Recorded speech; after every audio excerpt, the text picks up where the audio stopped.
Ah, well, thank you everyone for making the time tonight, carving that out of wherever you are up to, whether you're out in the field or just all over Australia and internationally. Just a reminder, like I said, that this is now being recorded and that the recording will be available afterwards. And just kicking off with a bit of an overview of what we're going to be talking about tonight. Most of the information will be things that have been accessible to you already, so through either the brochure or the website, or most of you have probably talked with either myself or Zaynah or Simon at some point. But it's just a bit of a deeper dive and kind of a question and answer, and an ability for you guys to come back and say, well, this bit doesn't make sense, or what will happen here.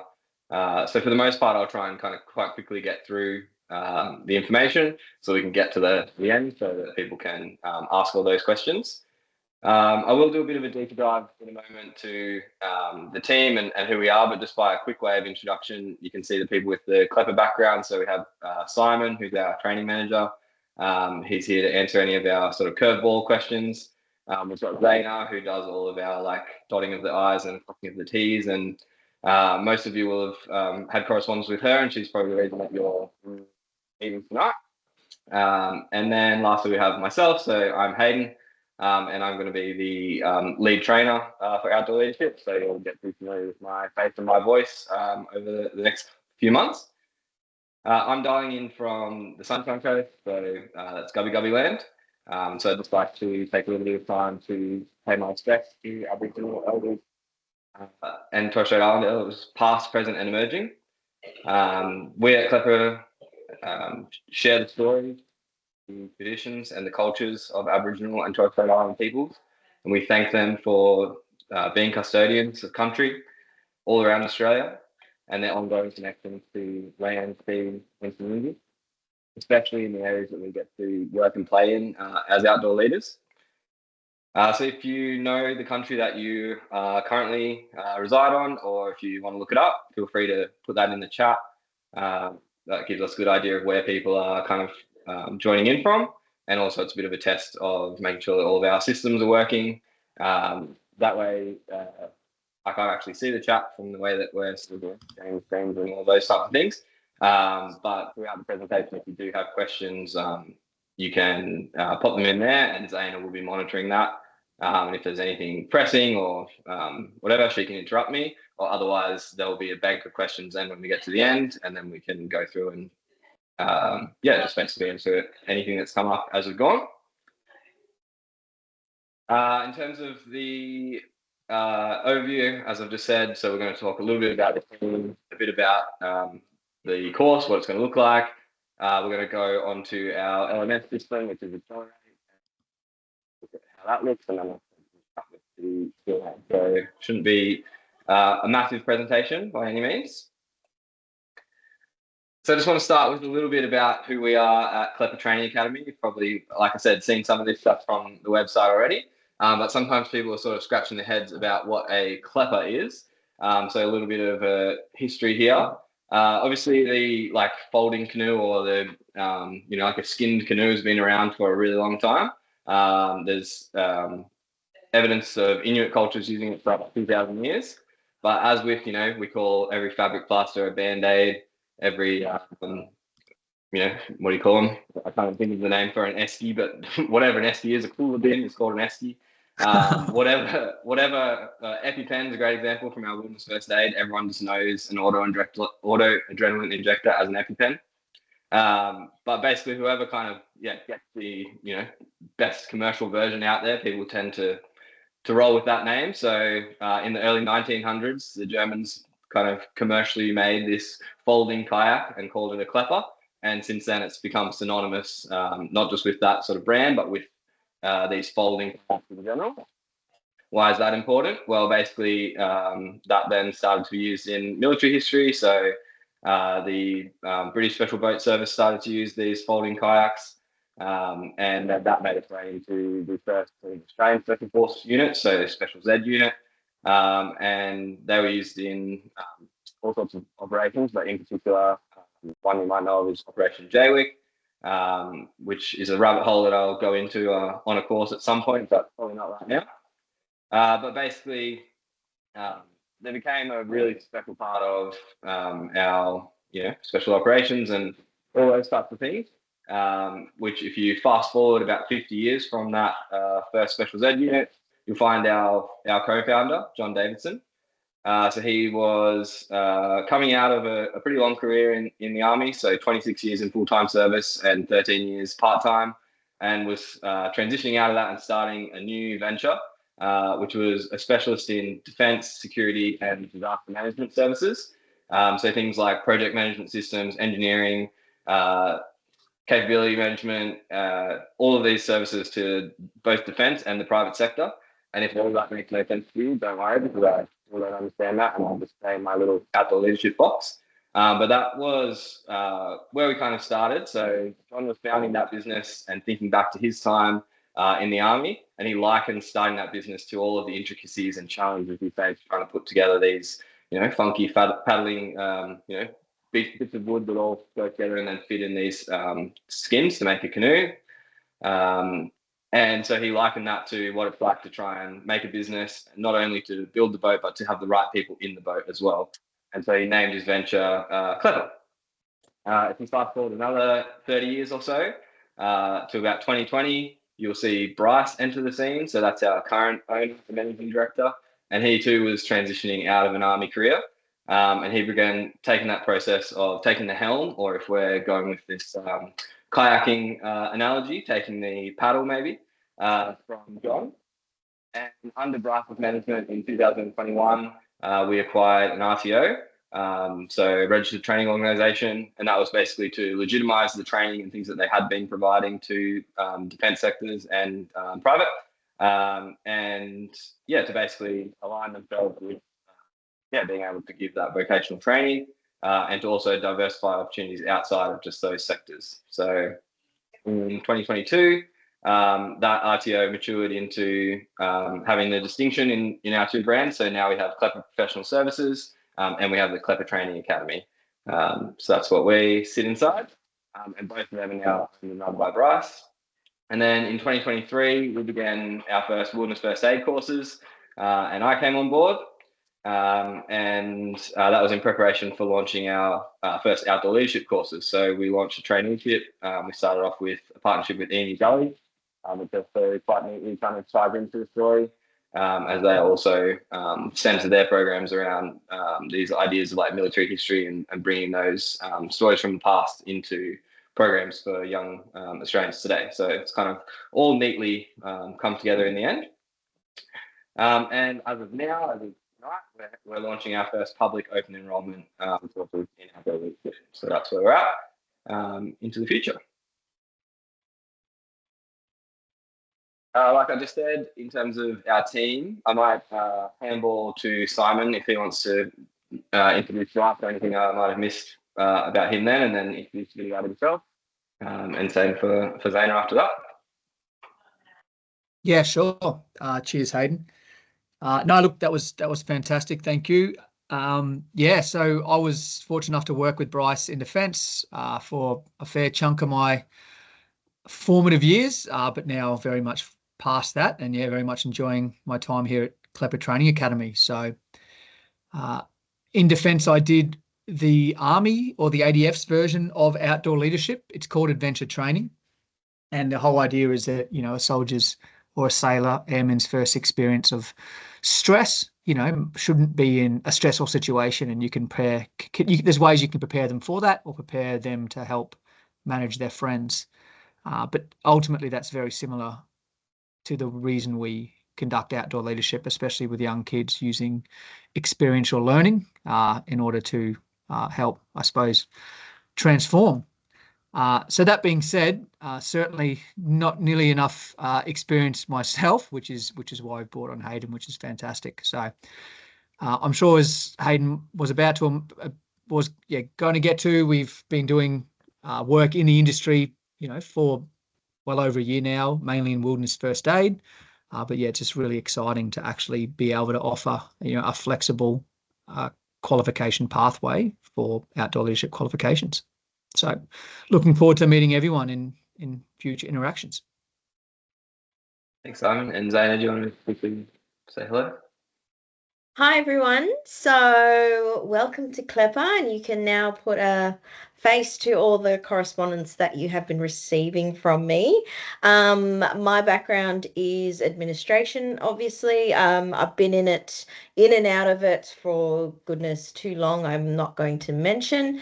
I started off quite straight after high school in the administration side, worked my way up, and then went off and got married and had babies and took a break and decided to have a new career. And I stepped into a different discipline, completely out of my comfort zone, which was in the beauty industry.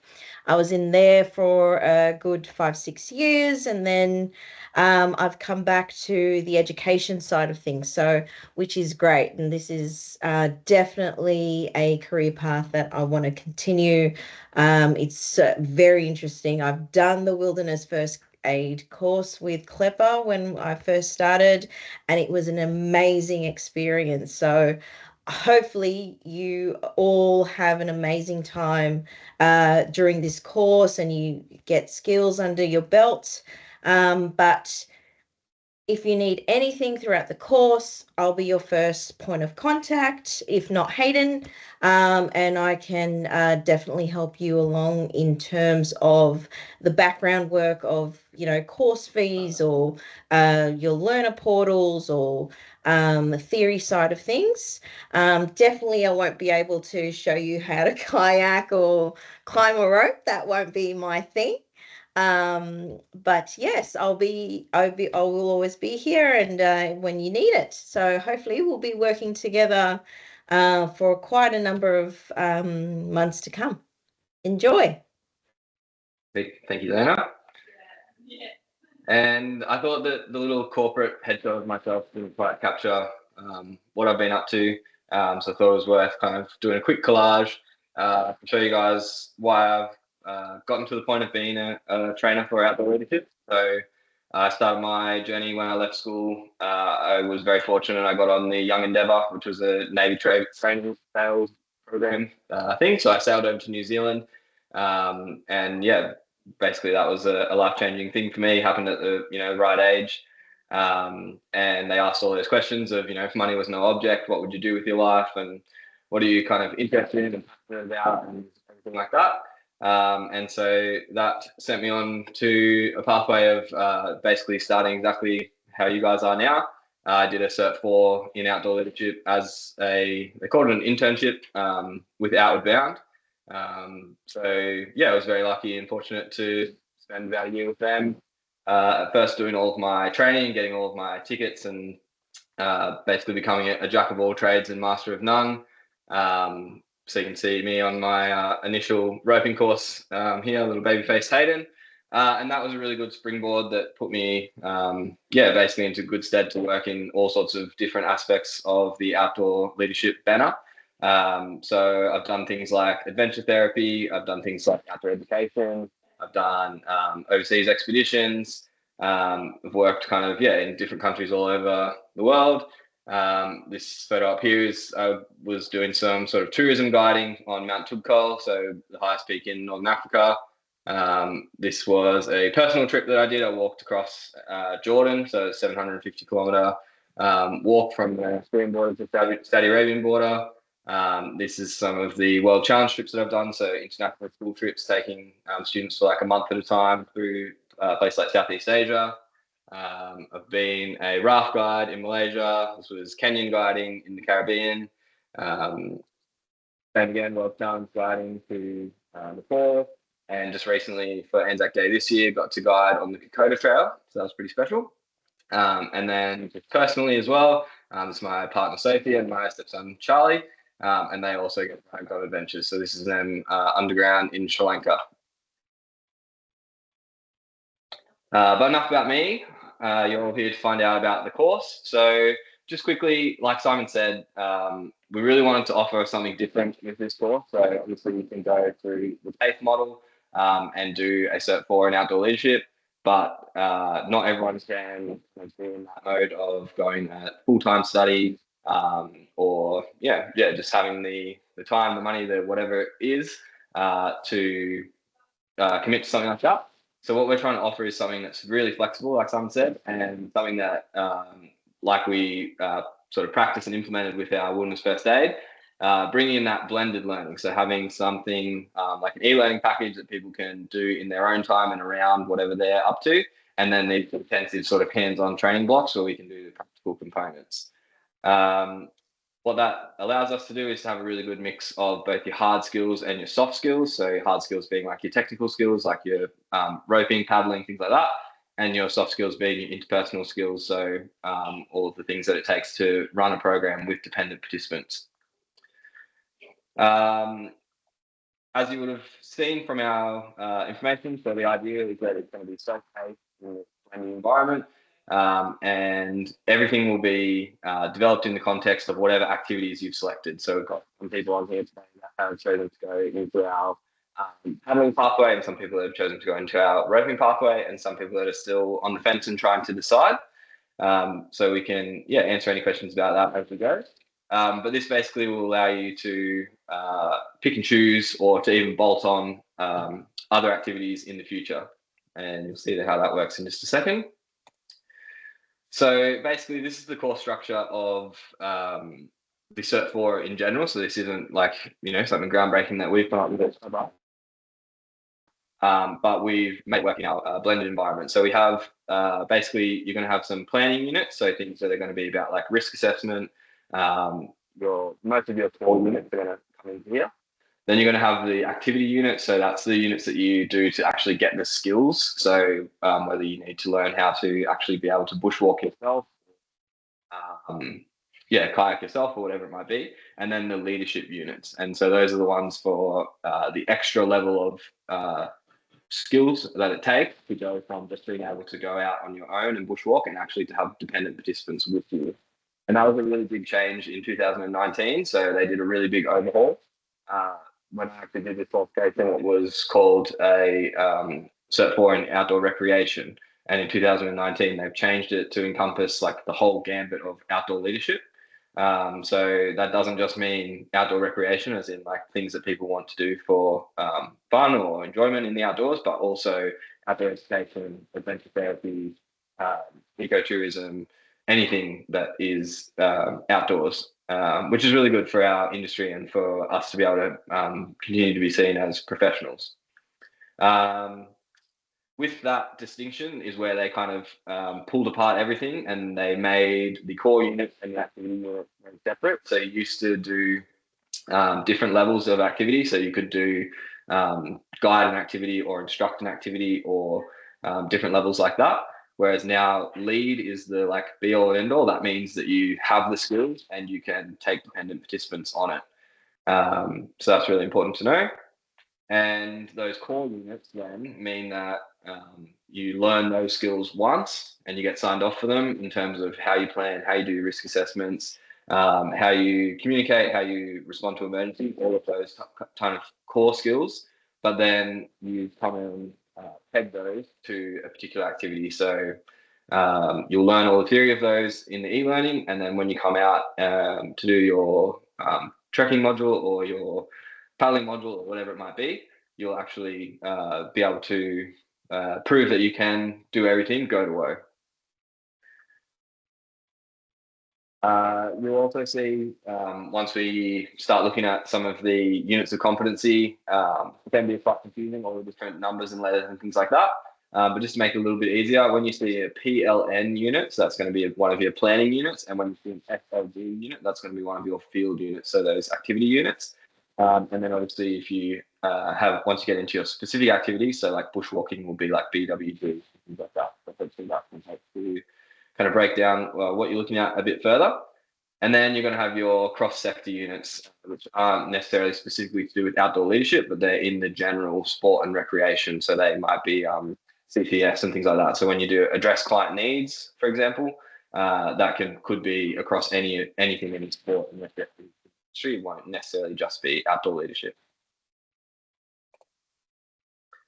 In terms of the course outcomes, again, you guys will have seen a lot of this stuff in the brochure, so I won't spend too long on it, but basically, like I just highlighted, it's become incredibly diverse what outdoor recreation is, or what this sector is, and it also now intersects with education, tourism, hospitality, community, all sorts of different sectors can be described as outdoor.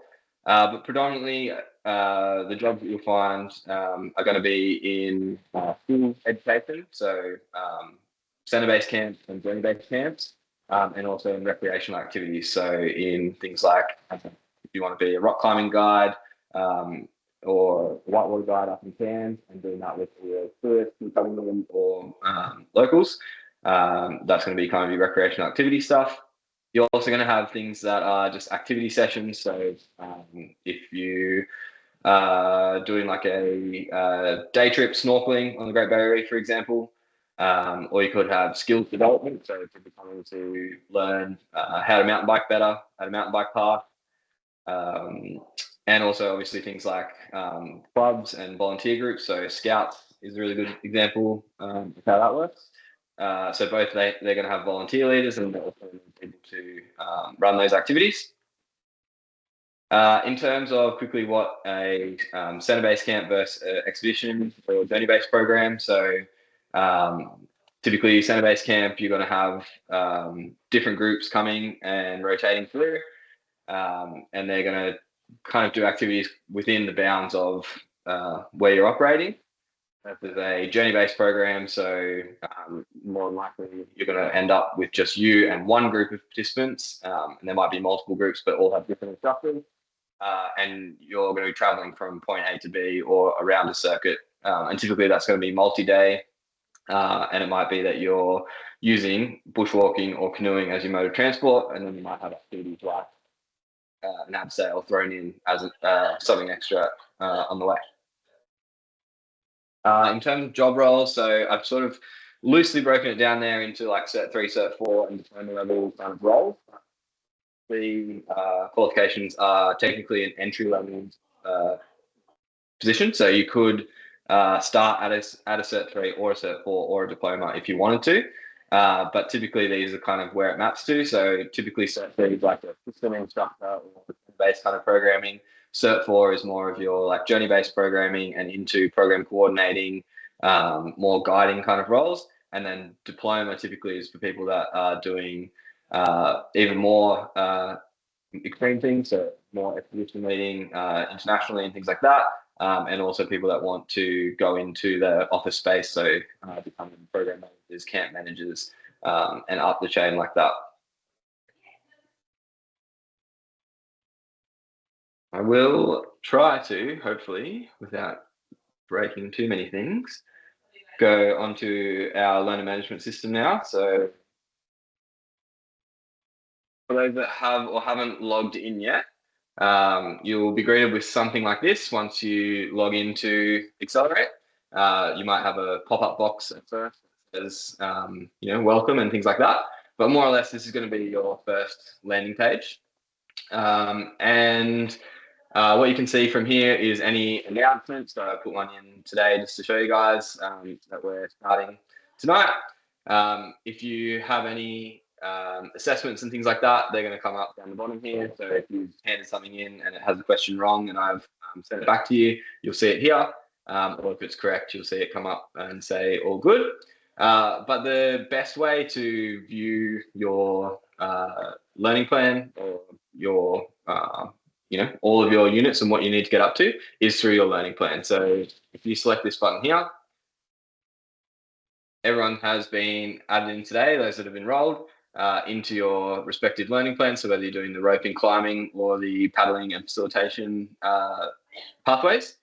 And basically from here, you'll now see that there's a bunch of modules loading in here that you basically have open slather on. So some of them are locked, so they have prerequisites in terms of you need to complete things above them or attached to them before you can do them. But there's no particular order that you need to get things done. And as you've seen, we'll have the course calendar have different training blocks. And so you might say, okay, this semester, or however you look at things, I'm able to make it to the Trek Mod 1. And so I'm going to focus on getting my bushwalking stuff done. And so I'm going to come down here into the bushwalking units and start on that, those assessments first. If you want to get through some of the core units first, they're at the top here, and then it goes down into your activity specializations as you get further down.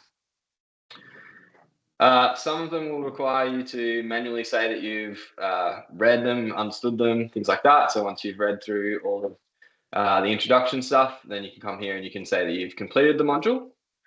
Some of them you will need to do things, and it could be fairly intuitive. So this one, you need to submit your photo ID.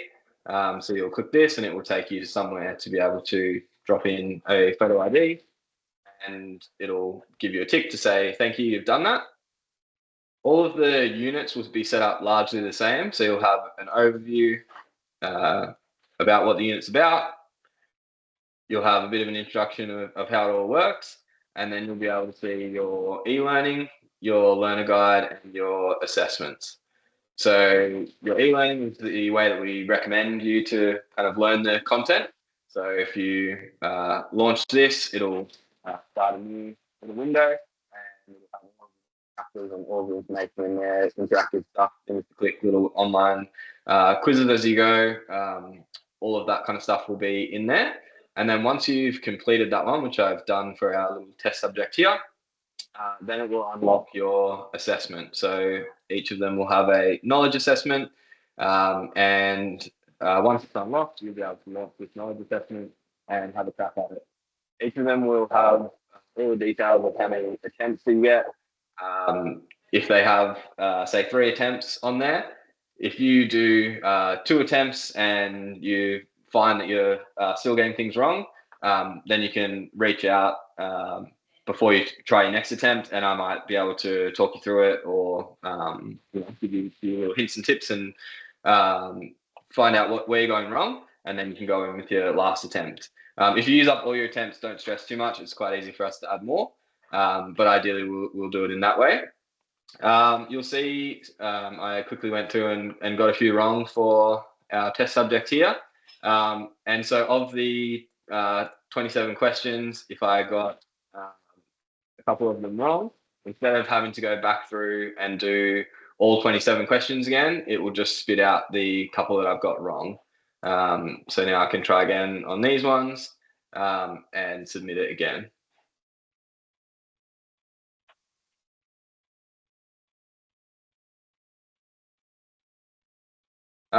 Once you've done your, go back to WHS. So once you've done your knowledge assessment, most of them will also have a practical assessment. So for the most part, this will say assessors only, and it won't need anything from you. So this is when you're out on a training block. This is basically the checklist that the trainer and the assessor will go through to make sure that you are doing the performance evidence. And so most of the time you won't have to do anything with that. There will be some blocks which will have a student information. So this will tell you a bit more about what's going to happen in that practical assessment. And they might also have a declaration or a way for you to say that, yes, you understand what's going to be required of you. So if it's something like abseiling, for example, it's going to have a much more involved student information section, and you're going to verify that you understand that you're going to be asked to set up 3 different anchors and this and that and the other, so that when you do come to that assessment, you're not, confused or frazzled or not sure what's expected of you. All of it's laid out in here. And then same again, there'll be the section there for me to fill out to say, yes, you did those 3 activities, right. So hopefully that's making sense. And as you can see, some of them are a bit more involved. So Wilderness First Aid obviously has quite a few different chapters and things and things to go through. So there's plenty here to, sink your teeth into and get you started. And as you go, more things will populate and unlock in here. Anything else while I have Accelerate open that would be worth pointing out? Oh, the help request is probably a good one. So if you come unstuck and you need some help, you can click this little help request button in the bottom right-hand corner, and that will log basically a little ticket for Zaynah and myself to have a look at. So if you find that something's not unlocking for you, or even if you're not sure about a question in a quiz, this could be a good place to put it. Or otherwise, I've got a slide that will go back to the other slide about how to get in contact with us, but you can also email, call us, all of those types of things. But yeah, the little help button there is good for that. You can also see all of the units that you are enrolled in and that you'll need to complete to get your full qualification. And they're broken down here into your core units. And also, if you go inside of them, you'll be able to see the performance criteria for each of them. So it's going to tell you what's involved in every single unit if you want to drill down into that level.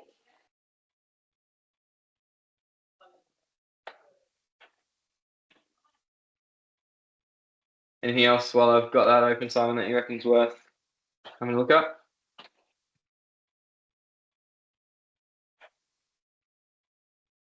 Nope. Okay. In that case, I will come back over, hopefully, to the presentation.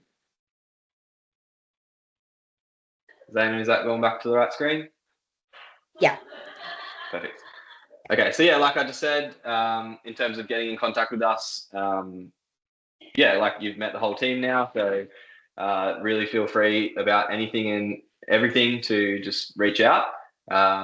You have our hello email, which Zaynah mans. My email is also all over everything. It's just Hayden at Klepper. You have the generic phone number there, which is the 1-800 number, and also my phone number there as well, so you can message or call me to get with anything. And yeah, just basically, yeah, feel free that now you guys are involved to just chat with us. And I think there will be quite a few questions. So if anyone wants to start off, or Zaynah, got anything from the chat that we should start with? I'm not gonna see, not as yet. When you guys let us know if you do have anything.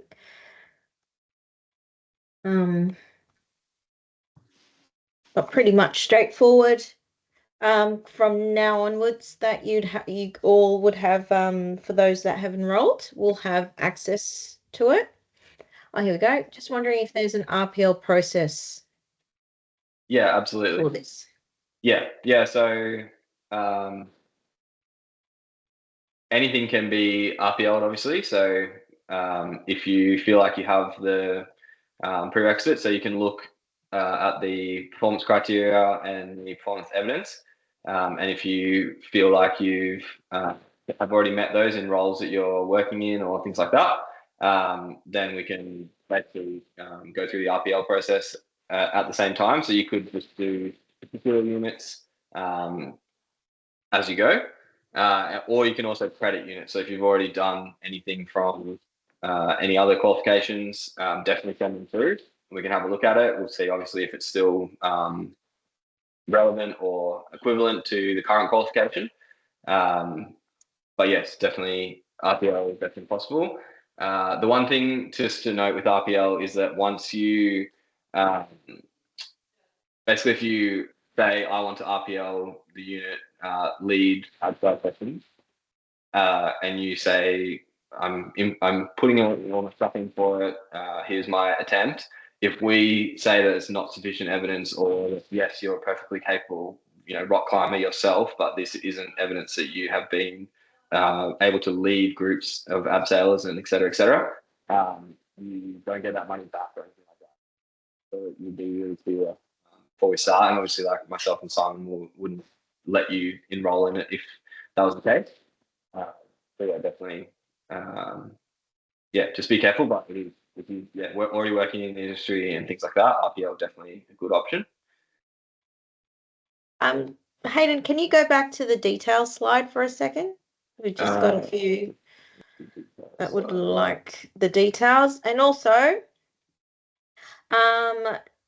next question, do we have dates set down for the practical training units? Yes, I have a slide here. I was going to do some questions and then go to that just in case, because I know there's some people that are enrolled and some people that aren't. So if they wanted to leave or whatever, but I'll show you the ones that we have definitely locked in for this year. So we have a fundamentals course coming up in October. So that's going to be an in-person training, but not overnight. A chance to kind of look at all of the core units and just start to meet people and things like that. So that's over the weekend. And then that's going to roll straight into our first expedition module. So that's going to be a overnights in the field, so hiking journey-based kind of program. And you can either attend the fundamentals or the expedition, but ideally you would do both. But yeah, we're just trying to make it as flexible as possible. So having the first fundamentals be over a weekend, and if that's all that people can do, there'll be plenty of other opportunities in the future for the bushwalking phase. And then we've also got, you will have seen that we run plenty of wilderness first aid courses. So at least once every month we do a wilderness first aid. But we're going to do a special one that combines wilderness first aid and search and rescue in November. So that would be a good one to sign up for and get on. If you're not aware, the wilderness first aid skill set is basically a prerequisite for working pretty much anywhere in the outdoor sector. And you need to re-qualify it every 3 years. So yeah, that is a really worthwhile one to get. Once you have basically that under your belt, and even if you do Trek Mod 1, then you'd probably be able to start getting some work with people. So yeah. Okay. Are all the practical elements located in Southeast Queensland? Yeah, so currently that is where we're operating out of. We are looking at other like third-party provider of training arrangements. So yeah, we're talking to people in the Blue Mountains and things like that, especially if we want to in the future be able to bolt on things like canyoning quals and things like that. But yeah, at the moment, everything will be in Southeast Queensland. So for example, the Climate Abseil is on the Sunshine Coast. We've done some bushwalking in Mount Barney National Park already. We've used the main range on Scenic Rim. So yeah, everywhere that we do will be within that sort of 2 hours or so from Brisbane probably. Okay. This is a question from Darren specifically. My son is planning on completing a degree at uni starting next year and then complete a diploma with you. Is he able to go straight into the diploma level? And how many days a week will be involved on average? Yeah, for sure. What is he studying at uni? It's probably good to know. So is he going to do outdoor education, or is he doing something separate? And yes, you can definitely start at a diploma level if you want to. Typically, the pathway is that people would do a CERT IV first and then build on once they have industry experience to do the diploma. But there's nothing with, if you wanted to start at a diploma level, you definitely can. Okay, cool. And where do we sign up for the practical blocks? So on our website, the same way that you enrolled into this course, you'll be able to find our website. Yeah, everything.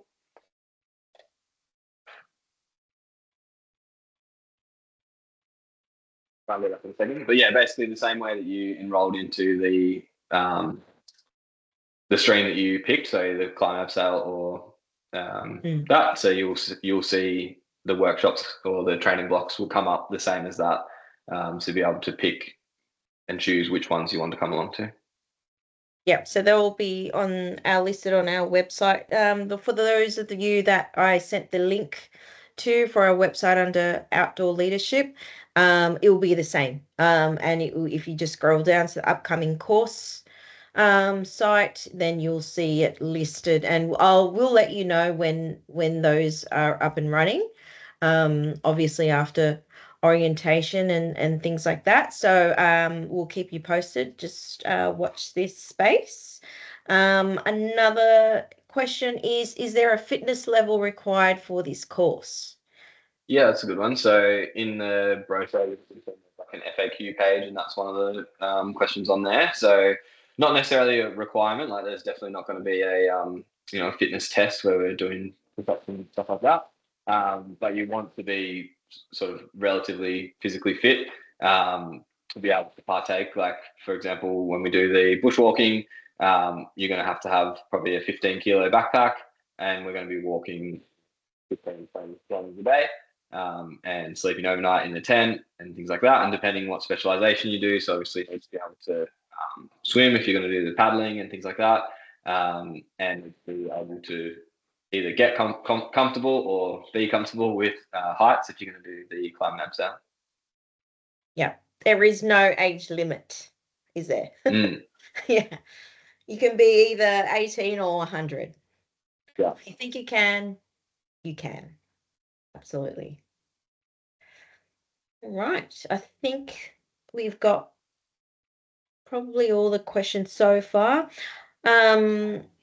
Okay, here's another one. If you sign up for the course and then find out that you have enough evidence to RPL, can that be recognized? Yeah, absolutely. Yeah.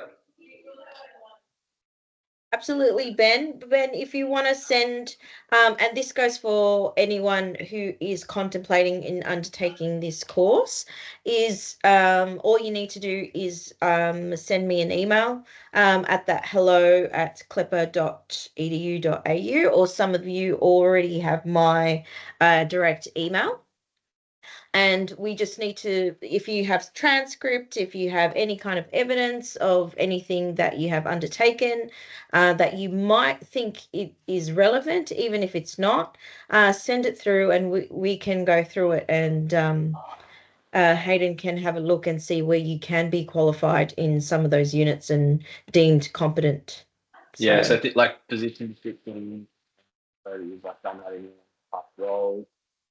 If you have obviously photographic evidence of you conducting stuff. Simon's very good at the RPL process, so yeah, a lot of people, particularly from that the Army Rapid Activity training thing, we've done a lot of RPLs for them. So yeah, definitely a good pathway. And like we said, it can be a Frankenstein course for some RPL, a couple of core units coming out and doing 1 or 2 training blocks, doing some other things. And in the same way as well, if you aren't quite sure and you just wanted to do like a taste test, you could start by just doing a wilderness first aid or the bushwalking module or any one that you like. And that will always give you a statement of attainment. So you'll always still get those units of competency. And then if you went on in future to go and do it at faith or whatever else, or you didn't want to use it, you'll still have that statement of attainment, and it will get credited and taken off of the price of whatever you do in the future as well. So, yeah. Can you put the details back up for me? Which, like the contact details? Oh yeah. There you go. So whatever you guys have in terms of evidence, send it through to me, let us know, and then I can pass it on to Simon and Hayden, and they can go through it and see where the competencies lie. Just as well, I forgot I half answered the one about the diploma level and about how many days. So there's not a strict like days per week or anything like that. So that's kind of one of our bonuses. So like I said, the TAFE model might be Monday, Tuesday, Wednesday every week in a classroom, and then sporadic overnight sessions of different speakers. But the benefit of ours is that you can complete all of the e-learning at your own pace whenever you like, and kind of fit it as and when you need to. The technical, like the volume of learning, if you like, is going to be the same. So you're going to need to do about 850 hours to get the qualification. But that doesn't mean that it has to be from Monday to Wednesday, 9 to 5 every week. You can do those hours as and when you like, and a good chunk of those hours, say 200 of those hours maybe, is going to be practical sessions out in the field.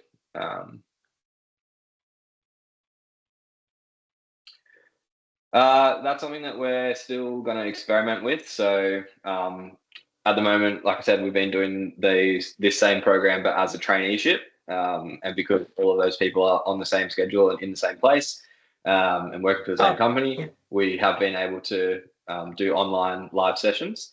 So Yeah, if we needed For to those do it. who cannot see the question, it was sorry. apart from field sessions, are there any sessions live online? So if we need to come back together, and Hayden needs to address the entire unit of students, we will definitely put things on.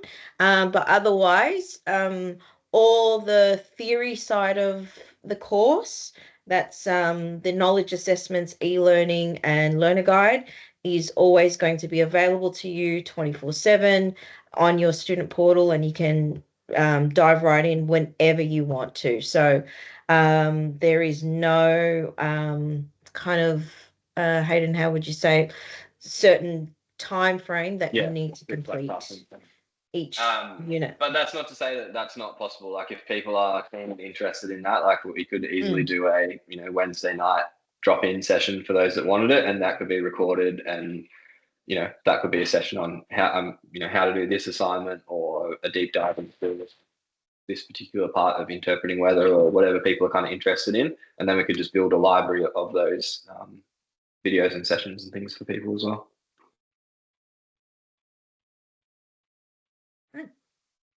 We've got one more question coming through.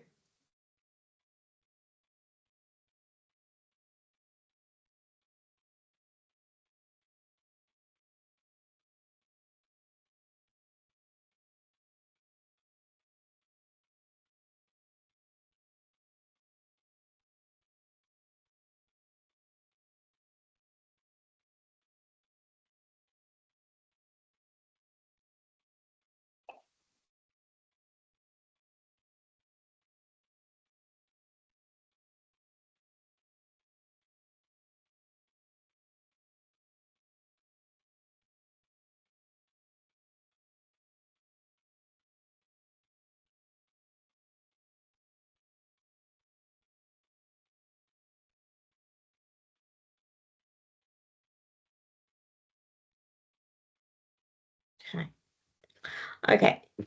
Can current outdoor facilitation work be included as any assessment piece? Yeah, definitely. So the way that the assessments are done is that they can either be sort of like a made up case study kind of thing, or if you're in the position where you are working, or you're doing placements or whatever it might be, then you can absolutely use like we encourage you to use the real world as much as possible, and you'll find that a lot of the assessments wherever we can are integrated, and so you don't just get assessed on your assessment in the risk assessment unit. But when you come to your activity unit and you lead a bushwalk, you do everything go to go. So you'll be given an assignment that says these are that. But if you have a real world context, you can put that in yourself, and you can do it for your own work or business, or like on a job vocational training. Yeah. And even so that's the way that we do it as a traineeship as well at the moment. So they can actually do some of their practical assessments without me being there. So I can build a practical assessment that says, operate communication system and equipment. We need to see you turn a radio on and off 3 times, and phone into your coordinator. And they can actually do that on the job, and then upload the evidence that they've done that. So get their program coordinator to write up that that's what they've done. A photo or a video or whatever it might be, so to support that evidence, and I can actually sign that off without having to go out there. And we can do the same thing if people are working in those types of environments. Okay. This is from Emily. I'm currently enrolled in this current intake. When will the next CERT for intake start? So that is one of the other beauties of what we're doing. So you can basically enroll at any time. So there will be obviously a bunch of people that are sort of doing it at this moment that are already just joined in. But it's not like you have to wait. If you don't sign up tonight, you have to wait for 6 months before you can sign up again. If you're ready in a month's time, or in a week's time, or a year's time, you can just jump in, and then basically you'll be able to complete it at your own pace. So within every 6-month period, we'll run each of the modules that you would need. And so therefore, if you had all the time in the world, you could come to all of them within that 6 months and get signed off. Or if you only come to Trek Mod 1 this semester and Trek Mod 2 next semester, then you could do it over 12 months, or you could do it over 24 months if that suited you. Come to just fundamentals this time, and then next school holidays when you've got a bit of extra time to come to the abseiling, and later on you come back and do Trek Mod 1, so on and so forth. There's no particular intake, but you will find that the people that are starting now will kind of probably do a lot of them together, and that will keep happening every 6 months or so.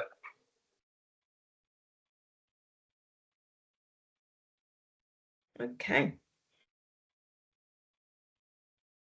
Sweet. Well, I'm happy if everyone else is happy. We wrapped up just before 7 as well, which is good. Just a big thank you to everyone for giving the time, and for those that have already enrolled, I actioned it all today, so you should be able to get on and have a look and start playing with things. And those that are still not quite sure, definitely give us a call or book a time to meet with me if you want to have an e-meeting. Or like I said, I'm on the Sunshine Coast, so if anyone wants a copy or whatever it takes to get you over the line, definitely reach out. Yeah, absolutely. With what Hayden has said, on our emails, we always have our booking system as well. So if you ever need one-on-one sessions or face-to-face and you wanted to find out about anything, always book in time. We're always here to have, a good yarn session and answering any questions that you have or need clarification, especially on course fees and payment plans and things like that. Please let me know. We are flexible in that as well. So we want to try and make this the best student experience that we are able to do so for people, and wanting them to get the best out of this course. Fernando, if you want to stick around after we wrap up, that would be fine. If you wanted to have a chat with Hayden, if anyone else wants to have a one-on-one as well, please let me know. Just drop me an email, and then we can go from there. Perfect. Alrighty. Well, I'll turn the recording off, and then if anyone that wants to hang around, feel free to hang around. Or otherwise, you can